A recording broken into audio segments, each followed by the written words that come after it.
За годы работы с бездомными животными сотрудники омского приюта «Друг» видели всякое, и брошенных хозяевами породных собак, и годами скитающихся по улицам дворняг в плачевном состоянии. Но даже они, встретившись с доберманом по кличке Рома, были в шоке от увиденного, но обо всем по порядку. Тощего, покрытого ранками и еле передвигавшегося по улице добермана заметили неравнодушные люди. Хозяев поблизости не было, да и сложно было поверить в то, что такой запущенный пес вообще мог быть чьим-то. Его передали в приют «Друг». Сотрудники пришли в ужас при виде животного с торчащими ребрами и понурым взглядом.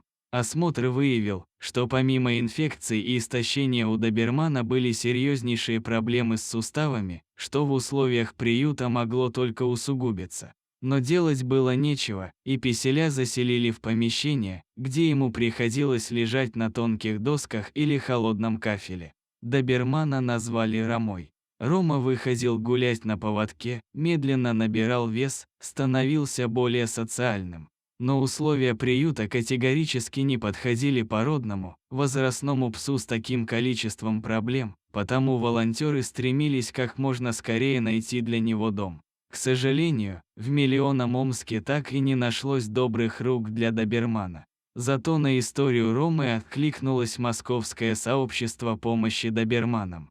Вскоре удалось перевести пса в столицу, к людям, которые знали, как ухаживать за ним. За судьбой Ромы с момента его попадания в приют следила Юлия из города Елец. Она помогала финансово, общалась с кураторами песика, а затем, взвесив все за и против, приняла решение забрать его в свой дом. Так Рома и обрел свое счастье. Сейчас мы долечиваемся, каждый вечер расслабляющий массаж, недолгие частые прогулки и хорошее питание, рассказывала Юлия спустя какое-то время после того, как приютила Рому. Надеюсь, его состояние еще немного улучшится, ходит он плоховато, быстро устает, а хотелось бы гулять подольше.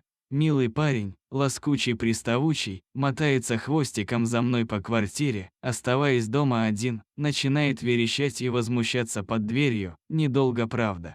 С моей добердевочкой пока дружно игнорируют друг друга и борются за внимание, что и ожидалось, но жестко контролируется. Преданный хозяевами доберман Рома смог начать новую, счастливую главу своей жизни благодаря помощи десятков неравнодушных людей, которые не прошли мимо беды бездомного пса. Не проходите и вы.